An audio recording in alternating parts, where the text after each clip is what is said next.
Welcome back. I'm glad you are still tuned onto the show. Her moment. I am Asha Kulsum and I guess Janet Bugembe. Well, it's quite interesting. You see how I'm all driven into this talk. Interestingly, I'm also sooner or later will be telling you how a successful businesswoman I am. Well, before we went for that break, you were telling us much more about starting from scratch. You told us about development and right about now, I want us to look into development and making use of the incomes you get from your business. I should say savings. I mean, why would you need a saving and how would you handle a saving? Okay. One of the things that I want to highlight is for your business to grow, you need to learn how to handle your finances. The other thing is many businesses in Uganda have the potential of growing, but it's because we have not yet mastered the art of handling our finances. And handling finances starts with you as an individual. If you cannot handle your own personal finances, you cannot handle finances for business. Now, when we talk about finances, there are different aspects that we need to look at. The first one being savings, the second one being budgeting, and quite a number of other things. But talking about savings, why do we need to save money? Number one, we need to save money for the rainy day. You never ever know. We have what we call unexpected future expenses. God forbid something can happen to you right now and you did not plan for it. So you need to have money for the rainy day. Secondly, about savings, you need to save before you spend, because any money not spent is actually saved. And I want to tell you that any money that you make is enough for you. I mean, with 200,000 you can survive. Even with 20 million, it will still won't be enough. So whatever amount of money that you get, just know you can always survive with it. 3, there are different ways you can save. 1, you can save money by buying things in bulk. Some of us spend a lot of our time rotating in and out, in and out. You are going to the petrol station to fill your car with 10,000 Ugandan shillings, then rotate around, go back.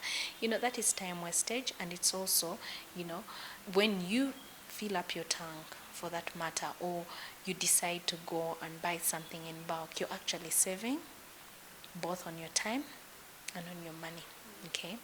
The other thing you can do is you can save money by buying things on sale. I think you saw the Jumia sale, yeah? Go to Game every single time. There are opportunities to save money. Why don't you take advantage of that? Because all that money that is not spent is actually saved.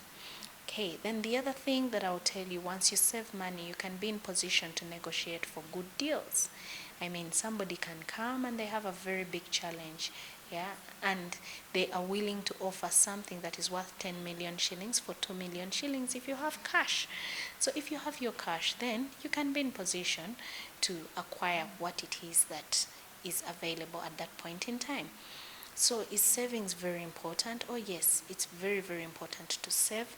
And I would like to encourage us out there, even your children, teach them how to save. Teach them how to be money conscious, okay? We call it being money conscious. Let them not just take things for granted. Let them make sure that they become money aware and money conscious.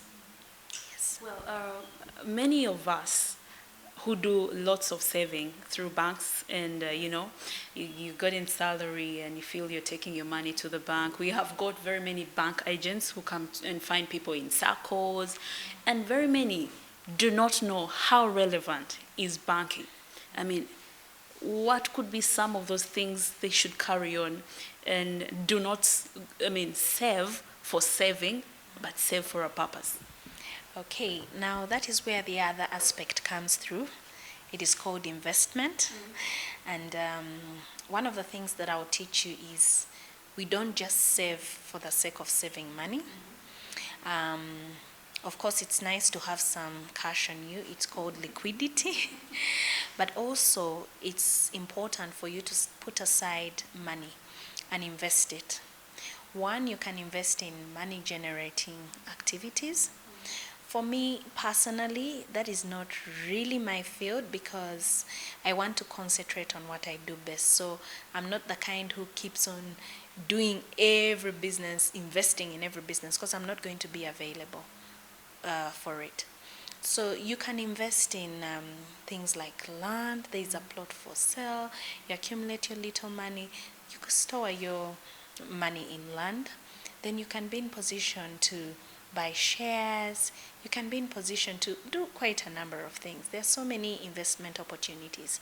And I'm glad that today people have embraced the idea of being part of investment clubs, because before some of those decisions are made, people usually invite experts to come and teach them how can we invest, which I think is a very, very good culture that is coming up. People are becoming more and more aware.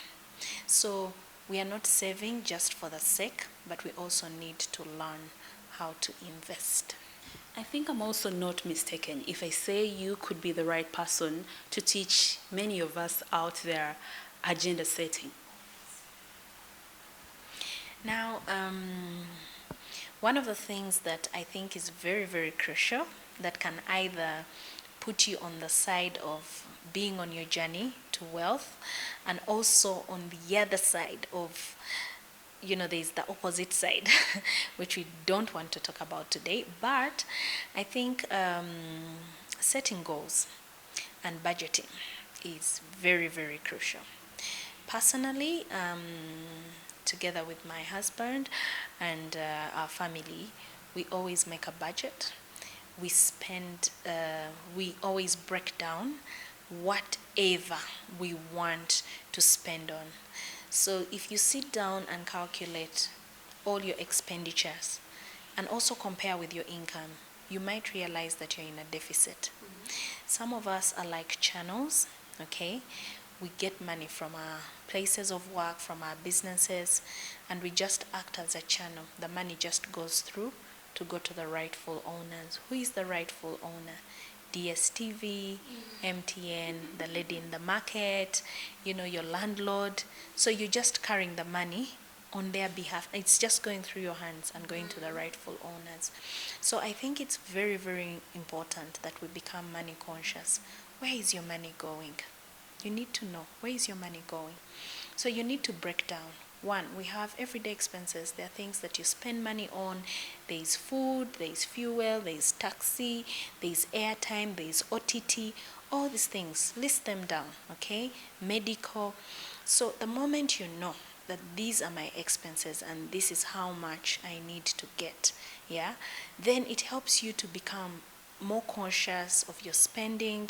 Maybe you need to look for other opportunities to make money, because we always advise people to have more than 8 streams of income, okay? So maybe you need to put in more effort. Maybe you need to use your talent or your free time to start a part-time job or opportunity. Then we talk about the expected future expenses. For example, you hope to get married next year, you're going to organize a wedding. Mm-hmm. So you need to start planning for it. I've been amazed at how people put pressure on other people to carry their, wedding bill burden because they did not plan. Yeah.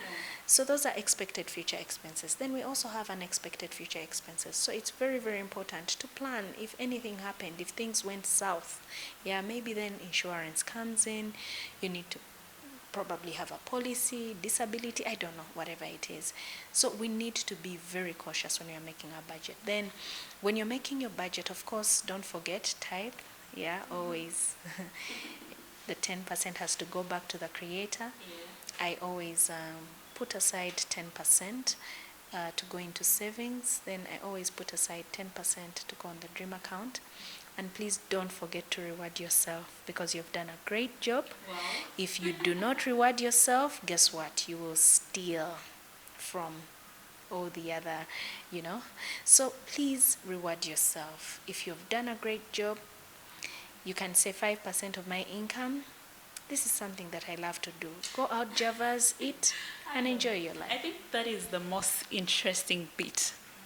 I mean, make yourself happy, reward yourself. After all, you have worked hard for this. Wow, I'm loving this. Well, we do take another short commercial break, but when we do return, we're still having more to talk about.